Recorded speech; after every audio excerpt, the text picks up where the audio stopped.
जनता inter college महारुआ गोला अंबेडकर नगर के online classes में सभी बच्चों का स्वागत है।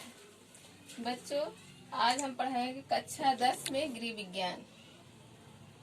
पिछले वीडियो में हम बताए थे बच्चों, पारिवारिक बजट के प्रकार बताए थे, जिसमें संतुलित बजट, घाटे का बजट और बचत का बजट बताए थे।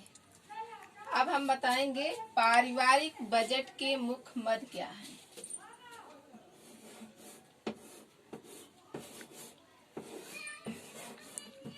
पारिवारिक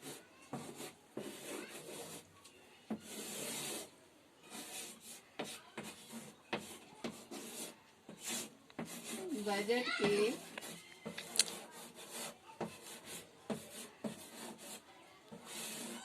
मुख्य मद कौन कौन से होते हैं।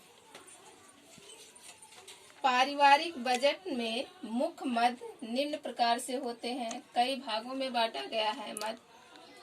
सबसे पहले हम ले लेते हैं जिसे भोजन।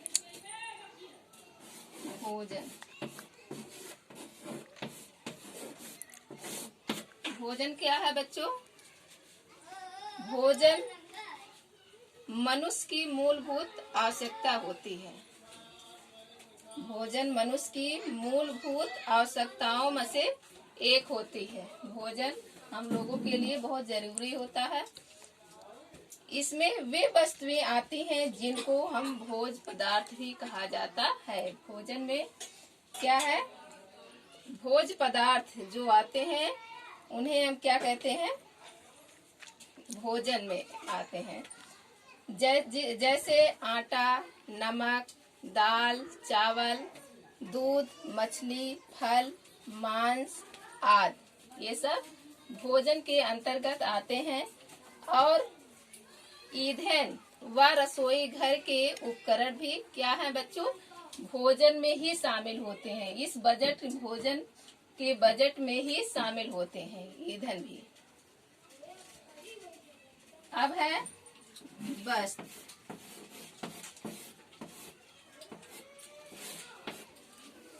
सबसे पहले मनुष्य के लिए भोजन जरूरी है बच्चों। दूसरी आवश्यकता क्या है? वस्त्र। भोजन के साथ साथ हम लोगों के लिए क्या है? वस्त्र भी जरूरी होता है। व्यक्ति की दूसरी मूलभूत आवश्यकता वस्त्र है। इसमें परिवार के सभी सदस्यों के क्या होते हैं? कपड़े भी आते हैं। वस्त्र के मनुष्य के सभी सदस्य के मनुष्य जो होते हैं उनके कपड़े भी आते हैं। इस व्यय में कपड़े, जूतों, चप्पलों, जूतों पर भी व्यय होते हैं। पर्दे, जैसे घर में पर्दा भी लगाया जाता है। कोई मेहमान भी आ गया, उसको तो दिखाई नहीं देता, घर के अंदर पर्दा लगा दिया जाता है।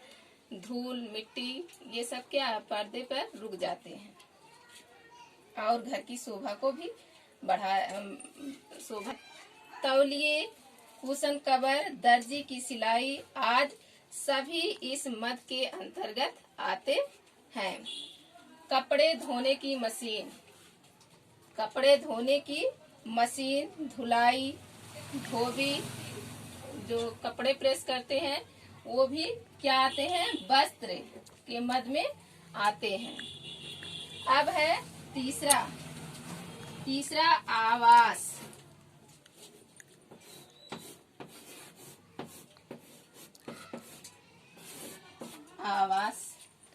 भोजन, वस्त्र और तीसरा बच्चों क्या है? आवास मतलब घर। व्यक्ति की तीसरी मूलभूत आवश्यकता क्या होती है? घर, मकान आदि की व्यवस्था इसी मद में आती है। जैसे मकान का किराया भी आता है इस मद में। और घर की मरम्मत जो करवाया जाता है, गृह कर मतलब घर का जो कर दिया जाता है। यदि मकान के किस्त का प्रबंध भी घर का जैसे किराया यह मकान की किस्त होना भी चाहिए। आवास मद के अंतर्गत आते हैं ये सब। अब जो है ये तीनों हम सभी के लिए क्या होते हैं बच्चों, जरूरी होते हैं मद, 3 मद, भोजन, वस्त्र और आवास। तीनों मद सभी लोगों के लिए जरूरी होता है। इसके बाद अब क्या जो बचता है उसमें हम शिक्षा ले लेते हैं बच्चों। शिक्षा, बच्चों की पुस्तकें, शिक्षा में क्या आता है बच्चों, बच्चों की पुस्तकें, कापियां, विद्यालय का शुल्क आदि शिक्षा के अंतर्गत मद में आता है। अब है स्वास्थ्य संबंधी व्यय। स्वास्थ्य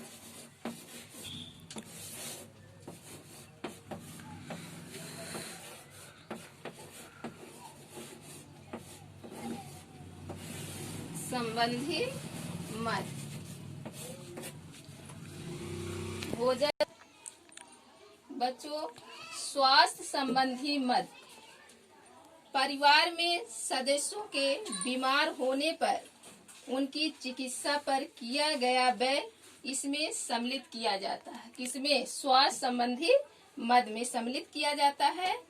अन्य आवश्यकताओं के सामान चिकित्सा के लिए भी कुछ धन को क्या करना चाहिए, इकट्ठा करके रखना चाहिए। अन्यथा अचानक घर में कोई व्यक्ति बीमार पड़ जाएगा तो दिक्कत बढ़ जाती, इसलिए कुछ मद जो है हमें क्या करना चाहिए, इकट्ठा करके बचा करके उसको रखना चाहिए। अब क्या है, व्यक्तिगत व्यय।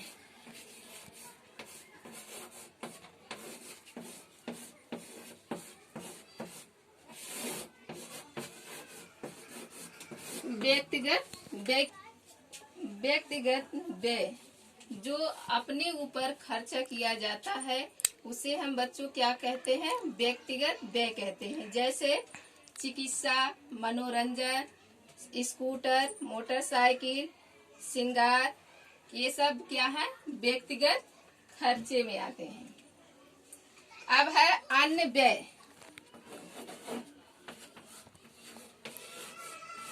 अन्य व्यय, इसमें गृह कर, जल कर मतलब घर का जो टैक्स दिया जाता है, उसी प्रकार जल जो पानी का सप्लाई होता है उसका भी कर दिया जाता है। विद्युत कर, बिजली का कर दिया जाता है, आदि अन्य व्यय में शामिल है। सभी अन्य व्यय इसी श्रेणी में आते हैं।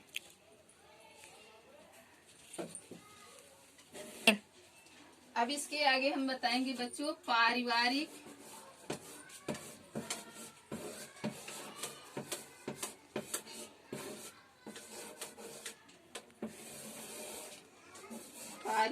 बजट निर्माण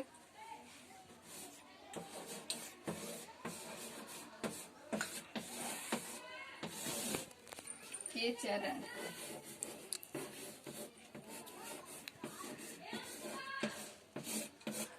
पारिवारिक बजट निर्माण के चरण। पारिवारिक बजट प्रत्येक परिवार की आय व्यय को संतुलित करने की एक प्रक्रिया है। यह प्रायः 1 माह के लिए ही पारिवारिक बजट बनाया जाता है। इसके प्रमुख चरण निम्न प्रकार हैं। पहला है परिवार की आय।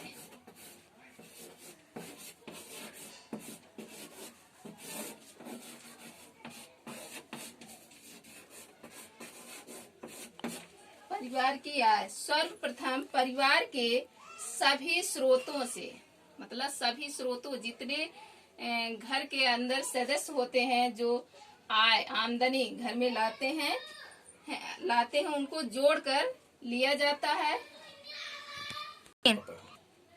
परिवार के सदस्य घर में जितने भी होते हैं उनके आमदनी को जोड़ दिया जाता है। बच्चों, परिवार के सदस्य जितने होते हैं उनके आमदनी को सभी सदस्यों की आमदनी को जोड़ दिया जाता है। अब वास्तविक आय में से आयकर आदि घटा दीजिए। आयकर जो है उसको घटा दीजिए। फंड या बीमा की कटौती की धनराशि मत घटाइए। इसको समझिए, इसको बचत की धनराशि समझिए जो बीमा या फंड में जमा किया जाता है।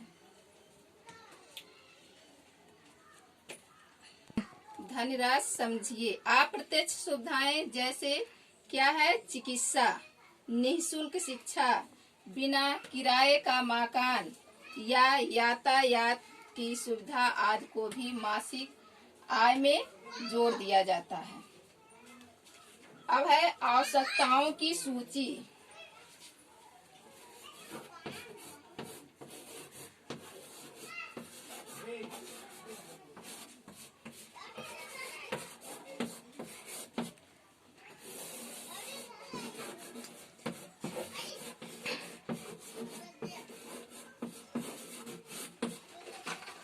आवश्यकताओं की सूची। घर में जितनी आवश्यकता है उसकी हम क्या करेंगे? पहले सूची बनाएंगे।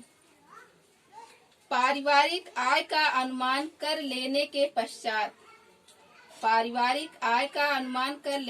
पश्चात बजट के दूसरे चरण में प्राथमिकता के आधार पर आवश्यकताओं की एक सूची बना लेनी चाहिए। जो जरूरी सामान होता है उसके हम लिख करके सूची बना लेते हैं की सूची बना लेनी चाहिए। आवश्यकताओं के लिए आय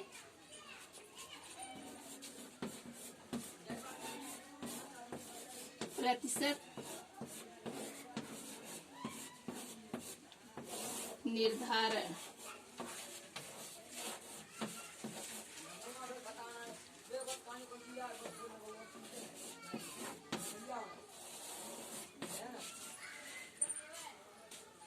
आवश्यकताओं के लिए आय प्रतिशत निर्धारण। बजट में भिन्न भिन्न मदों पर प्रतिशत निर्धारण निम्न दशाओं पर निर्भर होता है। मुख्य रूप से जैसे जीवन स्तर पर, सदस्य की संख्या पर, स्थानीय परिस्थितियां जैसे गांव, शहर या बड़े नगर। तीनों बातों से बजट के आय में, तीनों से पता चलता है पारिवारिक बजट के आय में विभाजन में अंतर आ जाएगा। गांव में कुछ लगेगा, शहर में कुछ लगेगा और बड़े नगर में कुछ लगेगा।